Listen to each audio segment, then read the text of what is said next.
Assalamualaikum warahmatullahi wabarakatuh. Selamat pagi mahasiswa sekalian. Mudah-mudahan semuanya dalam keadaan sehat. Pada pertemuan ke-12 ini, kita akan membicarakan bagaimana caranya menggali ide usaha. Hal ini nanti akan ada kaitannya dengan kreativitas dan berpikir inovatif. Selamat menyaksikan. Bicara mengenai ide usaha, terkadang kita tidak bisa mempelajarinya secara teoritis. Ide usaha terkadang datang begitu saja berdasarkan atas pengamatan di sekitar kita. Pada kelas materi kali ini, saya berusaha mengubah cara pandang kalian bagaimana menangkap peluang di sekitar kita sehingga bisa menjadi sebuah ide yang kreatif dan inovatif dan dapat diwujudkan menjadi sebuah ide usaha. Dan kalau kita pikir-pikir, rasanya semua jenis usaha sudah dijalankan oleh orang lain. Dari bisnis kuliner, fashion, bahkan hal-hal yang sepele pun ternyata sudah dipikirkan oleh orang lain dan sudah dijalankan menjadi sebuah usaha yang menjanjikan. Siapa yang berpikir ikan cupang ternyata jika digeluti menjadi sebuah bisnis yang beromset ratusan juta. Ada juga anak muda yang bisnis kuliner lidi-lidian, itu omsetnya juga sampai ratusan juta rupiah. Ide yang kadang tak terfikirkan, ide yang dianggap oleh orang lain sepele ternyata cukup menjanjikan. Berikut ini salah satu ide yang cukup inovatif, datang dari program kreativitas mahasiswa beberapa tahun yang silam.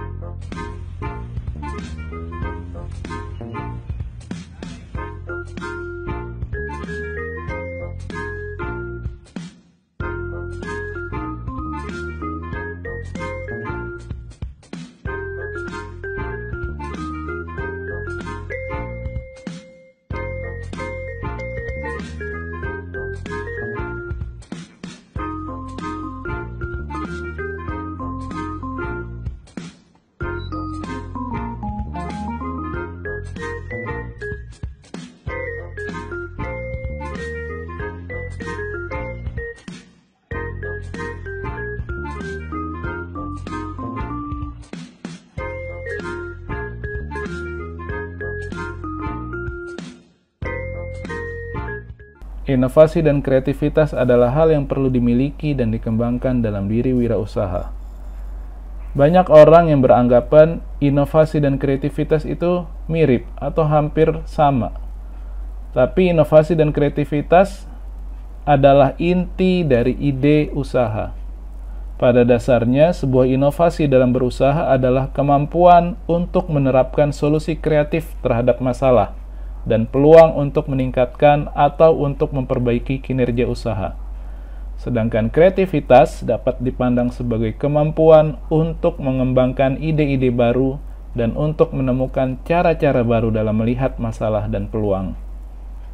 Kemampuan yang dihasilkan oleh kreativitas merupakan kemampuan dalam membuat sesuatu menjadi baru dalam keberadaannya dan merupakan pembentukan ide-ide baru yang original dan tidak biasa atau unik. Pola pikir orang kreatif berpikir out of the box, sehingga terkadang dianggap aneh oleh sebagian orang. Padahal memang itulah cirinya berpikir kreatif. Pemikirannya terbuka, bahkan bebas mendekati sesuatu dengan cara yang baru. Sedangkan inovasi adalah implementasi kreativitas terhadap sesuatu menjadi satu kombinasi baru yang dapat menghasilkan. Jadi kata kuncinya adalah inovasi. Inovasi di sini memegang peranan penting dalam mengembangkan produk dan jasa dalam suatu usaha. Berbagai kesuksesan pebisnis di dunia disebabkan oleh kreativitas dalam mengembangkan produk. Kita kenal beberapa tokoh dunia, Bill Gates dengan Microsoft-nya, yang telah sering bebas menyatakan bahwa dia tidak inovator dan tidak ingin menjadi pemimpin dalam pengembangan perangkat lunak, karena bisnis tersebut cukup berisiko tinggi dengan masa depan yang tidak dapat diprediksi. Justru awalnya dia lebih memilih perusahaan lain. Tapi semakin ke sini, Bill Gates semakin membuktikan bahwa Microsoft menjadi raja sebagai raja dari perangkat lunak atau software. Lalu inovasi itu seperti apa? Inovasi paling tidak ada 4 jenis. Yang pertama adalah penemuan. Kreasi suatu produk, jasa, atau proses baru yang belum pernah dilakukan sebelumnya. Konsep ini cenderung disebut revolusioner. Kalau dulu penemu ya. Contohnya penemu misalkan Wright bersaudara ya, penemu pesawat, atau Alexander Graham Bell. Atau kalau di Indonesia beberapa penemu yang menemukan 4G, yang menemukan jaket untuk mengobati kanker ya, atau menemukan teknologi konstruksi sarang laba-laba atau pondasi cakar ayam ya, itu sifatnya penemuan. Kemudian yang kedua adalah pengembangan. Pengembangan suatu produk, jasa, atau proses yang sudah ada. Konsep seperti ini menjadi aplikasi ide yang telah ada berbeda. Misalnya pengembangan McD. Sebelumnya memang telah ada restoran ya, kemudian dikembangkan. Atau yang semakin ke sini, sebelumnya sudah ada transportasi ojek, tapi dikembangkan menjadi ojek online. Yaitu inovasinya berupa pengembangan. Kemudian ada yang ketiga, duplikasi, peniruan suatu produk. Bisa produk, jasa, atau proses yang telah ada. Meskipun demikian, duplikasi bukan semata meniru, melainkan ditambah sentuhan kreatif. Beberapa konsep yang menurutnya kurang diperbaiki, kemudian ditambah hal-hal yang lebih inovatif. Ya, kita bisa melihat beberapa jenis usaha yang menurut kita duplikasi. Ada ayam geprek bensu, ada geprek bensu gitu ya. Entah apa bedanya, kalian mungkin yang lebih paham. Atau ada Indomaret, ada Alfamart, duplikasi ya. Masih banyak lagi contohnya, ada Grab, ada Gojek, kemudian ya macam-macam ya, di dunia fashion ada juga, di dunia elektronik juga ada. Kemudian yang keempat adalah sintesis. Perpaduan konsep dan faktor-faktor yang sudah ada menjadi formula baru. Proses ini meliputi pengambilan sejumlah ide atau produk yang sudah ditemukan dan dibentuk sehingga menjadi produk yang dapat diaplikasikan. Ya, misalkan secara sintesis, inovasi secara sintesis itu dia menggabungkan hasil pengembangan dan duplikasi. Ya, ketika Casio mengembangkan atau mensintesis jam, ya, jam tangan. Bahkan hasil sintesisnya sekarang ada smartwatch. Ya, seperti itu contohnya. Hal-hal yang sifatnya inovatif tadi, maka akan muncul novelty atau hal yang baru. Hal yang baru tersebut bisa baru bagi satu perusahaan, new to the film, atau baru bagi satu pasar, new to the market, atau new to the world, baru bagi dunia. Misalkan produk-produk yang baru bagi dunia, ya dulu belum dikenal ada smartwatch, sekarang sudah ada smartwatch. Dulu belum, mungkin jauh sebelum ada teknologi Android ya, kita masih menggunakan handphone manual atau telepon rumah masing-masing. Kemudian teknologi berkembang, ada handphone, ada smartphone. Kemudian begitu juga perkembangan teknologi yang lain, TV, kemudian di bidang otomotif ya, new to the world. Dilihat dari rangkaian prosesnya, inovasi bisa dibagi menjadi 4. Ada inovasi produk, inovasi proses, inovasi organisasi, dan inovasi pemasaran. Inovasi produk, pengenalan barang atau jasa yang benar-benar baru atau telah melalui peningkatan yang signifikan terkait karakteristik atau tujuan penggunaan produk tersebut. Ya, seperti yang saya jelaskan tadi, betul-betul baru. Sebuah inovasi produk yang sebelumnya belum ada, atau sebelumnya sudah ada tapi ditambah sentuhan kreatif. Ini salah satu contoh skuter dari Peugeot. Ya, ini bukan sembarang motor karena harganya juga cukup fantastis ya. hampir 300-an juta. Dengan inovasinya apa ya? Biasanya motor roda 2, ini rodanya 3, ya mungkin ini kecepatannya melebihi rata-rata. Atau banyak jenis-jenis usaha lain, misalkan ini usaha di bidang kerajinan ya. Jadi ini dicontoh oleh para pengrajin di Indonesia. Sekarang kita bisa custom lemari, tempat tidur dengan konsep yang seperti ini, minimalis, untuk rumah-rumah minimalis.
Kemudian yang kedua adalah inovasi proses, penerapan metode produksi atau pengiriman yang benar-benar baru atau telah melalui peningkatan yang signifikan. Salah satu inovasi proses misalkan ongkos kirim yang dulu dihitungnya per kilo, ya. Ada inovasi proses bisa dibuat per 10 kilo karena dia menggunakan ekspedisi yang lebih besar misalkan, atau pengiriman yang dulu kita mengirimkan barang atau menerima barang dari luar negeri itu cukup lama. Dengan inovasi yang ada, tidak sampai 1 bulan barang dari luar negeri bisa sampai ke rumah kita. Atau dilihat dari metode produksi atau inovasi dari proses produksi. Dulu belum ada printer 3 dimensi, sekarang sudah ada printer 3 dimensi, dengan mudah kita membuat satu objek.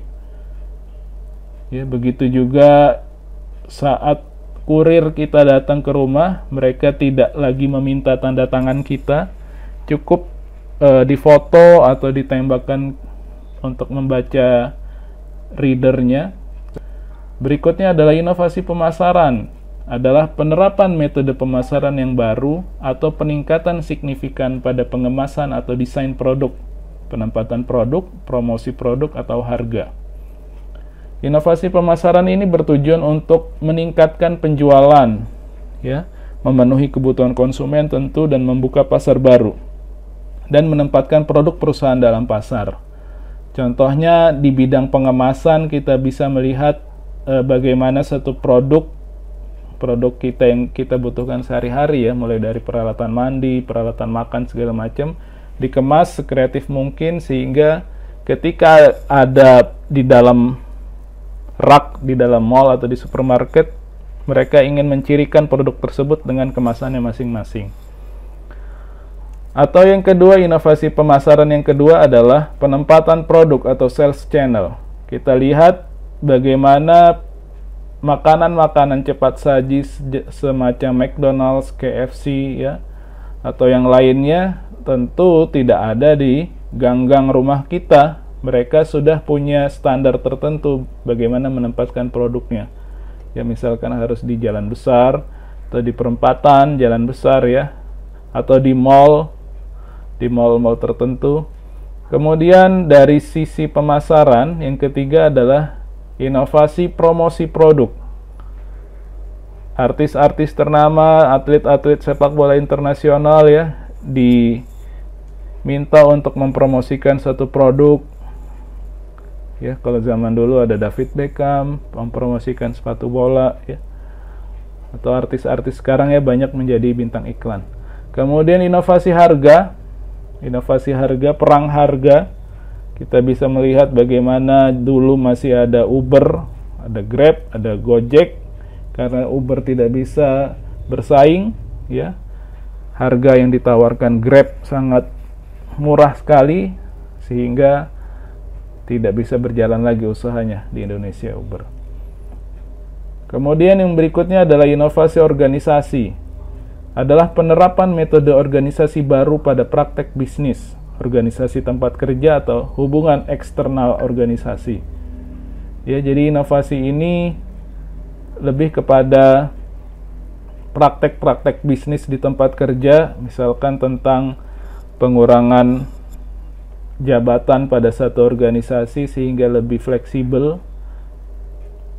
Intinya inovasi adalah kunci. 10 tahun yang lalu, Yahoo adalah raksasa dunia internet. Faktanya hari ini habis terlindas oleh Google. 10 tahun yang lalu, Nokia dengan Symbian-nya adalah raja ponsel di seluruh dunia. Faktanya hari ini, Symbian tinggal kenangan, dihajar oleh Android. 10 tahun yang lalu saya masih langganan soccer, bahkan sejak SD saya langganan majalah Bobo, dan televisi adalah media informasi yang efektif. Faktanya hari ini mereka tergerus oleh YouTube, Twitter, Instagram, ya bahkan Facebook itu untuk orang-orang tua. 10 tahun yang lalu, gerai Matahari, Ramayana, Carrefour adalah raja dunia retail. Faktanya hari ini mereka banyak tutup, apalagi sejak masa pandemi, ya digantikan oleh Shopee, Bukalapak, Lazada, Blibli, dan seterusnya. So, bagaimana cara menggali ide usaha? Maka jawabannya adalah ATM, amati, tiru, dan modifikasi. Bagaimana kita bisa mengamati? Ya lihat saja di sekitar. Ya, pekan kemarin kalian sudah membuat proposal, menentukan judul ide usaha. Kalian bisa amati pesaing-pesaing atau usaha-usaha yang sudah dijalankan dengan ide tersebut. Ya, kemudian kalian tiru dan lakukan modifikasi. Sehingga tugasnya pada pekan ini, silakan searching di internet atau searching di sekitar kalian, tetangga kalian atau apa yang memiliki ide sama dengan proposal kalian. Misalkan kemarin idenya adalah jasa pindah kos-kosan. Nah, tinggal di searching di internet jasa pindah kos-kosan, pasti banyak yang sudah melakukannya. Ya, kalian cari tahu usaha tersebut, mungkin ada websitenya, bagaimana harganya. Ya, kalau nggak ada websitenya pasti ada nomor teleponnya. Silahkan kalian hubungi, tanya-tanya, meskipun nggak beli ya atau nggak pesan ya, kalian kan bisa tanya berapa harganya, lokasinya di mana gitu ya. Silahkan, itu untuk tugas pekan ini. Intinya adalah berpikir kreatif, karena berpikir kreatif paling tidak dibedakan menjadi dua ya. Cara berpikir itu dibedakan menjadi dua, berpikir divergen dan berpikir konvergen. Apa bedanya? Ya, sebenarnya ini sebuah terminologi yang banyak dibahas oleh orang-orang psikolog, orang-orang psikologi. Apa perbedaan berpikir divergen dan berpikir konvergen? Ya, perbedaan yang mendasar keduanya adalah idea generation. Ya, itu yang divergen, atau idea analysis, itu yang konvergen. Orang-orang dengan tipe berpikir divergen mampu menghasilkan atau memproduksi ide-ide baru dan kerap dikaitkan dengan kreativitas. Itu yang divergen. Sedangkan orang-orang dengan tipe konvergen, ya, dia mampu menganalisis ide dan dikaitkan dengan kemampuannya menyelesaikan masalah atau problem solving. Nah, saya rasa di antara kelompok kalian ada orang yang berpikir cenderung konvergen, ada orang yang berpikir cenderung divergen ya. Makanya dibentuklah kelompok supaya saling mengisi. Orang divergen tidak bisa secara bebas berpikir idenya apa. Tahu-tahu nanti malah jualan ganja. Terlalu divergen. Maka butuh orang-orang konvergen. Ya, orang konvergen dia menganalisis. Oh, nggak mungkin. Pasti melanggar aturan itu nanti. Ya, jadi kedua tipe berpikir ini sifatnya tidak saling berkompetisi atau konflik satu sama lain, tidak. Justru keduanya saling menguntungkan, saling melengkapi, ya, terutama dalam sebuah proses inovasi. Kreativitas telah menjadi topik diskusi dan penelitian di bidang psikologi selama kurang lebih 60 tahun. Jadi mereka lebih membicarakan masalah cara berpikir. Nah, kita mempraktekannya, begitu ya. The main cause for creativity is that the creative person wants to be creative in whatever domain he or she is working. Orang yang kreatif harus memiliki motivasi untuk melakukan kreativitas.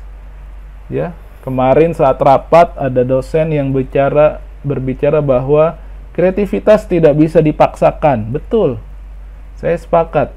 Kreativitas tidak bisa dipaksakan, tapi dalam pertemuan ini saya ingin mengajak, ayo kita punya motivasi lebih, berpikir untuk lebih kreatif, karena imbalan yang paling memperkaya untuk usaha kreatif yaitu reward dalam kesenangan saat melakukan pekerjaan itu sendiri, dan dalam mencapai hasilnya, bukan dari uang atau hadiah. Karena orang yang kreatif, dia akan lebih merasa puas dan kepuasan itu menjadi imbalan tersendiri bagi dirinya sendiri. Demikian pada pertemuan hari ini. Jadi tugasnya adalah silakan searching ide-ide usaha kalian yang sudah ditulis di proposal, coba cari kompetitornya di internet, cari tahu berapa mereka mematok harga, bagaimana langkah usahanya ya. Mungkin ada websitenya, atau kalau tidak ada media sosialnya, cari tahu di situ. Kalau tidak ada juga ada nomor teleponnya, bisa kalian hubungi. Ya, hubungi bukan hanya telepon, di WA juga mungkin bisa ya. Jadi kita akan mengamati, meniru dan memodifikasi supaya ide-ide usaha kita punya nilai lebih. Selamat mengerjakan. Sekian dari saya. Assalamualaikum warahmatullahi wabarakatuh.